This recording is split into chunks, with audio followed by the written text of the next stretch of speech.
নমস্কার বন্ধুরা, সবাই ভালো আছো তো? আমি আজকে আবার চলে আসলাম আমার চ্যানেলে ছোট্ট বন্ধুর আসলে। আমার চ্যানেলের নাম ছোট্ট বন্ধুর আসল। তোমরা সবাই ভালো আছো তো? দেখো আমার চ্যানেলের নাম, তোমরা দেখো, ছোট্ট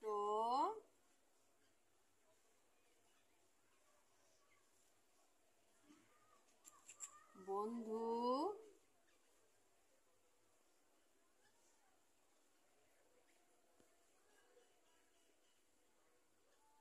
দের আসল।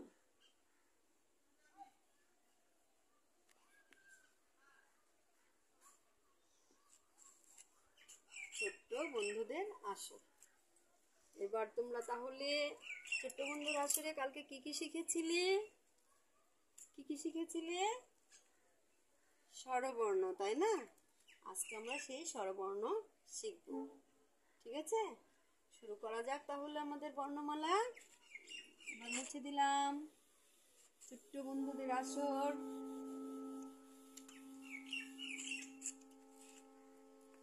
আজকে শিখবো আমরা স্বরবর্ণ। কি শিখবো?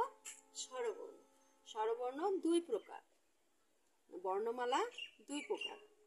বর্ণমালা দুই প্রকার কি কি? স্বরবর্ণ, ব্যঞ্জন বর্ণ। স্বরবর্ণ, ব্যঞ্জন বর্ণ। তো আমরা কিন্তু এখনো ব্যঞ্জন বর্ণতে যাচ্ছি না, কারণ আমরা তো স্বরবর্ণ এখনো পারছি না, তাই না? কালকে স্বরবর্ণতে কি কি শিখেছো? অ আর আ। অ এবং আ কিন্তু আমাদের সঙ্গে থাকবে বন্ধুরা। অ আ সঙ্গে থাকবে, তারপরে অ আর পরে যেটা হয় সেটা আমরা আবার নতুন করে শিখব। দেখো কি শিখবো? স্বরবর্ণ। স্বরবর্ণ।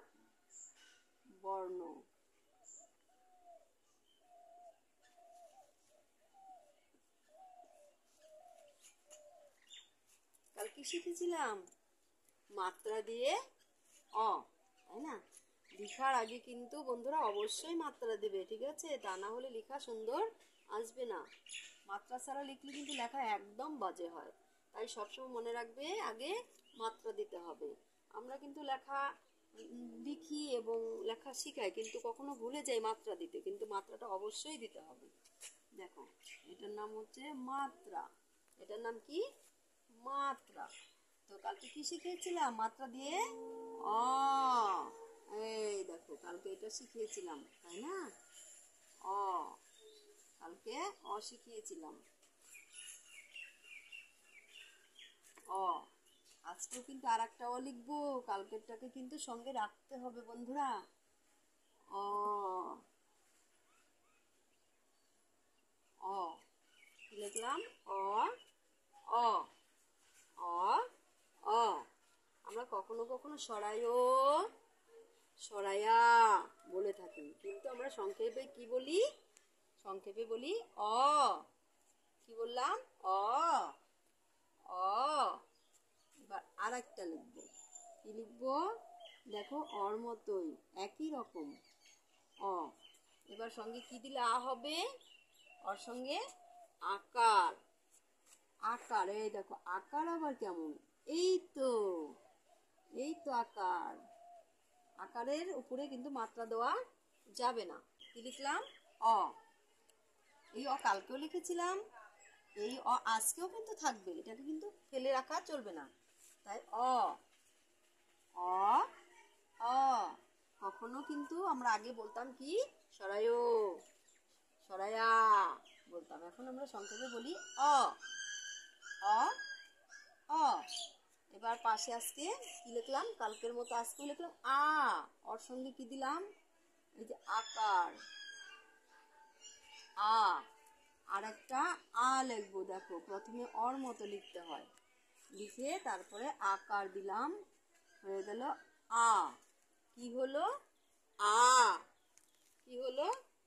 আ। তাহলে অ, অ, আ, আ। এবার নতুন কিছু শিখবে? নতুন কিছু শেখাচ্ছি। আগে মাত্রা কি দিলাম? মাত্রা। এটার নাম কি? মাত্রা। মাত্রা দিয়ে হর্ষই হর্ষই। এবার মাথাতে কি দিব? টিক্কি। মাথাতে টিক্কি দিলাম, কি হলো? হর্ষই হর্ষই। আগে মাত্রা দিলাম, দেখো আবার দেখো মাত্রা, বাম দিক থেকে ডান দিকে আস্তে আস্তে নিলাম, এটা হচ্ছে মাত্রা। মাত্রা নেওয়ার পরে এইভাবে, তোমরা তো সবাই টু লিখতে জানো তাই না? টুর মতো নিচে নামিয়ে দিলাম, দিয়ে মাথার উপর একটা টিক্কি দিলাম, তাই হলো হর্ষই। এবার আর একটা হর্ষইর মতো আর একটা হর্ষই দেব, সেটাকে বানাবো দীর্ঘই। দেখো মাত্রা, কি নাম? মাত্রা। মাত্রা কিন্তু কখনো ভুলবে না, মাত্রা কিন্তু আমাদের সঙ্গেই থাকবে। মাত্রা। মাত্রার পরে আর একটা হর্ষইয়ের মতো দেব, দেখো এই যে এভাবে দিয়ে একটু নিচের দিকে নামিয়ে দেব, কি হলো? মাথার উপর টিক্কি দিলাম, দীর্ঘই দীর্ঘই। তাহলে হর্ষই দীর্ঘই। আর একটা লিখবো হর্ষই, এই দেখো হর্ষই, এই তো টিক্কি দিলাম, হর্ষই। একটা মাত্রা, কি লিখবো? হর্ষইয়ের পর কি হয় বন্ধুরা? দীর্ঘই। দেখো দিয়ে নিচের দিকে নামালাম, দীর্ঘই। তাহলে কালকে কি কি লিখেছিলাম? অ আ অ অ আ আ, কি বললাম? অ অ আ আ। আজকে কি লিখলাম? আমার সঙ্গে বলবে সবাই, হর্ষই দীর্ঘই। আবার হর্ষই দীর্ঘই, হর্ষই দীর্ঘই, হর্ষই দীর্ঘই। তাহলে বন্ধুরা তোমরা শিখতে পারলে, আস্তে আস্তে মাদের সঙ্গে শিখবে, লিখবে। খুব ভালো লাগলো, তোমরা পাশে থাকবে। যদি আমার লেখা ভালো লাগে, আমার পড়া ভালো লাগবে, তোমরা আমার সঙ্গে সবসময় থাকবে, আমি তোমাদের সঙ্গেও থাকবো। তাহলে আজকের মতো শেষ। নমস্কার, থ্যাংক ইউ, ভালো থেকো, বাই।